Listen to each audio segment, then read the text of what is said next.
people who were good citizens, people who were yuppies taking off work, people who were members of rival gangs. We came out to protect our communities.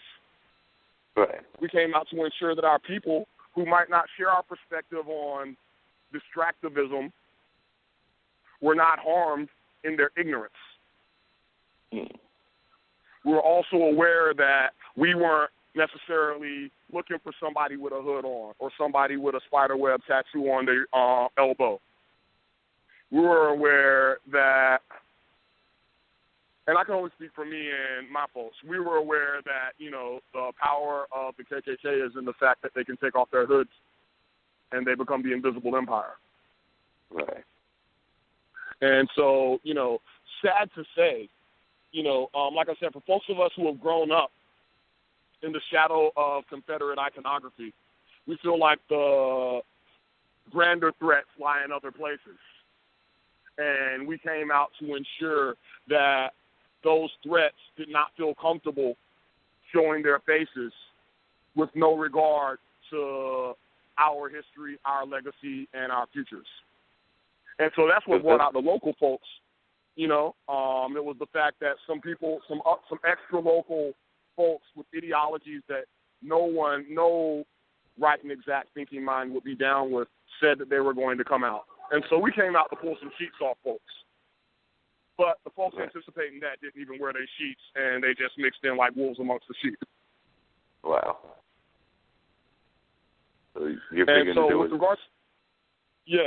regards to activating the local folks,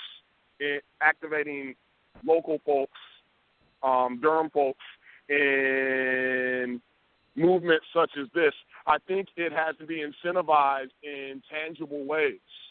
You know, like I said, we're not sweating a statue.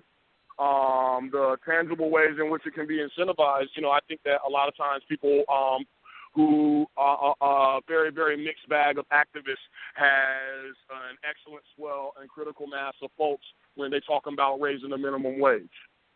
Right. Because that's what we, you know, I mean, that's what we all need. And for those of us who aren't institutionally affiliated, Confederate institutionally affiliated, or extant organizations affiliated, you know, that's a really, really real concern. And so I think that activism need to be incentivized with pragmatism that has an illicit goal, a tangible goal that people feel like they can share it. And in doing this, you will have no problem getting people to be down with you if you show them how you can help them. You know, but I think again that, you know, the powers that be, whoever, whatever, whyever, supremacists would rather us be, you know, pulling down statues, screaming, you know, venting the radical revolutionary potentials of such anniversaries and astrologics, starlogics. They'd rather us be doing that than really contemplating, you know, I mean, what moved Nat Turner, what moved Toussaint Louverture, what moved Whitman Duddy, what moved Jean-Jacques Dessalines. You know, people who, you know, went to the wall for us.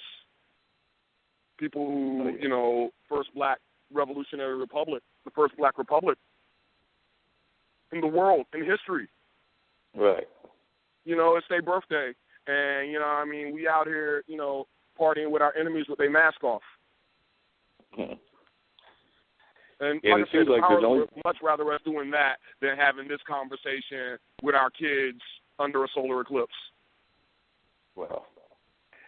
And it seems like a lot of the times, you're right, that when we really get things motivated is when we are dealing with things that are of concern to the wider part of the masses, and minimum wage definitely being one of those. And even though we've touched on this show before, you haven't mentioned it yet, but when we start thinking about gentrification and how the housing is being priced out of a lot of our income levels, so most of us can't afford those nice fancy apartments in downtown, and probably don't need to afford them, but just regular housing is expensive as well. And I know that you've been involved in that struggle, even with your mom when she was involved in politics and things of that nature. That's a struggle at your forefront even when you were a teenager.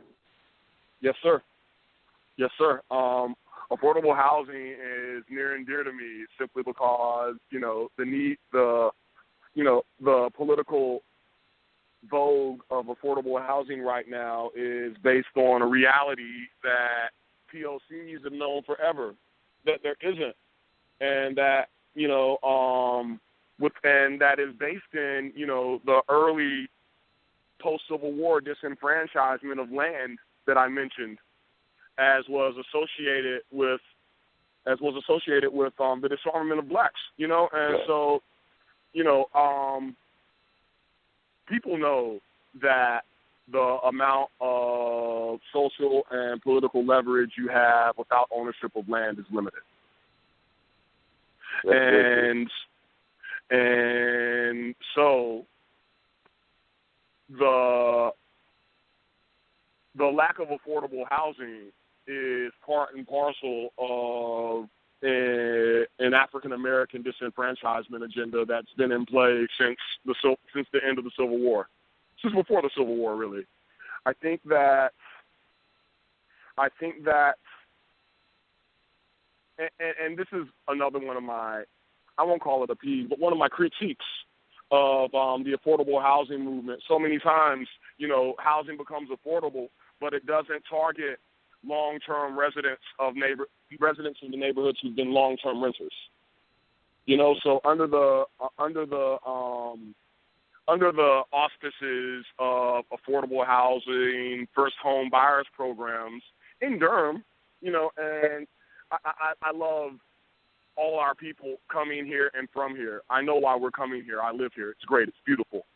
But there's also been, a subsequent, what I'll call, Hispanicization of formerly African-American communities in the guise of affordable housing and home buyers programs that in actuality cut out long-term residents of the neighborhood who have been renters and instead invite people in, God bless us all, who might be African-American, might be Latino, who are not the historical residents of the neighborhood. And so though the neighborhood may, even under the auspices of affordable housing, maintain its racial composition, in actuality, people are still being swapped out. The people who have been most disenfranchised by the affordable housing crisis are still being displaced.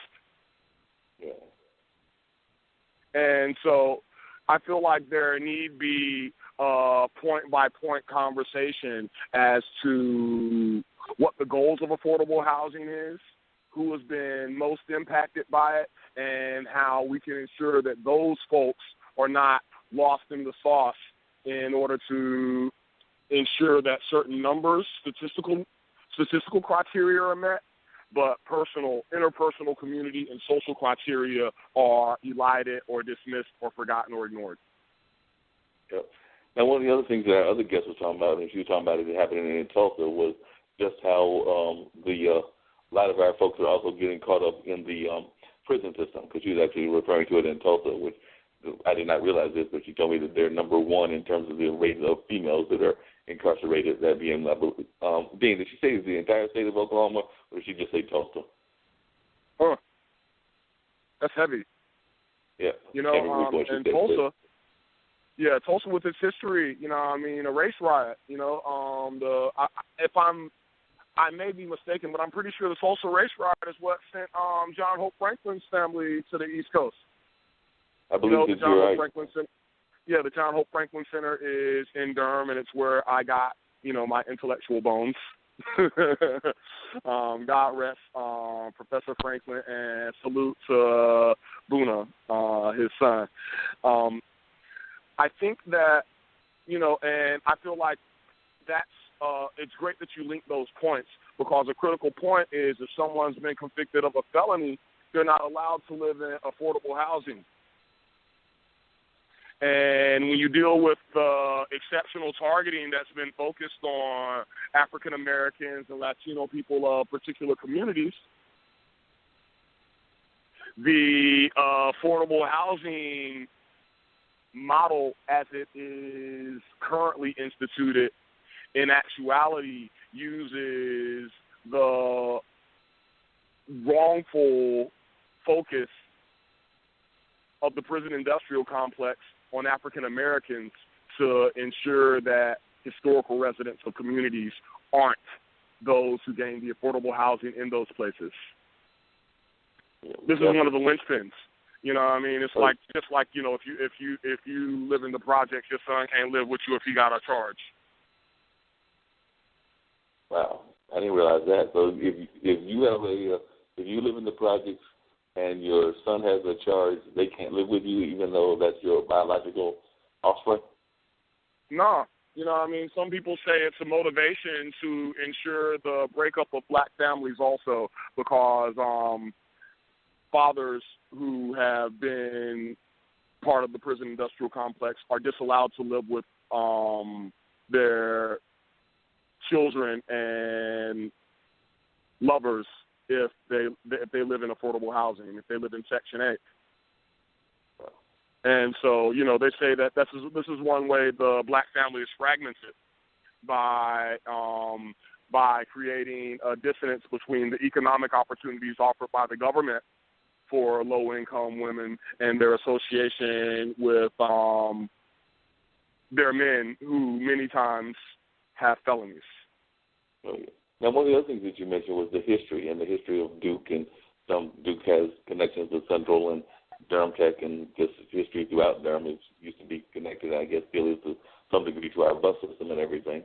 But for those folks that are listening, either here in Durham or in other parts of the country that listen to this program and want to know about their city and its history, the way that you learned about Durham's history, what kind of sources would you recommend that they go to learn about the history of their city, whether it be in Durham or be another city like Virginia or D.C. or wherever they may be listening from? Well, firstly, I want to mention that, you know, I'm a product of all the excellent educational institutions in Durham, in the Triangle, really, public and private. I studied European history at NCCU. I got my associate's degree from Durham Tech. I studied Arabic and international relations at Duke. And so, you know, I mean, I'm a recipient of a large amount of intelligence and resources from the educational institutions here. And so my critique of my analysis of history and its impact on our current moment is by no means coming from a situation of animosity. My mother worked for Duke when I was born. You know, and so that's just to say I love my city. I love what I've gotten from my city, and I love what my city has to offer to everybody. We the city of medicine. If we deal with these problems right here, we can set a model for everything that's going on in the world. I think that with the Confederate statues, topplings, that reflects, you know what I mean, a possible model of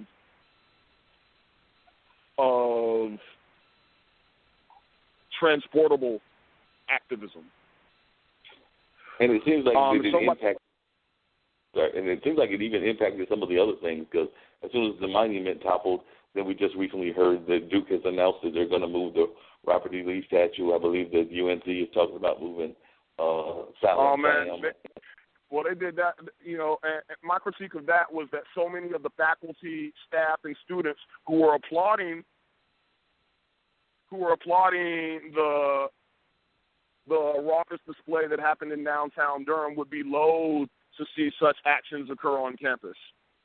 And many of them had paid, you know, I mean, hundreds of thousands of dollars in tuition into a Confederate institution.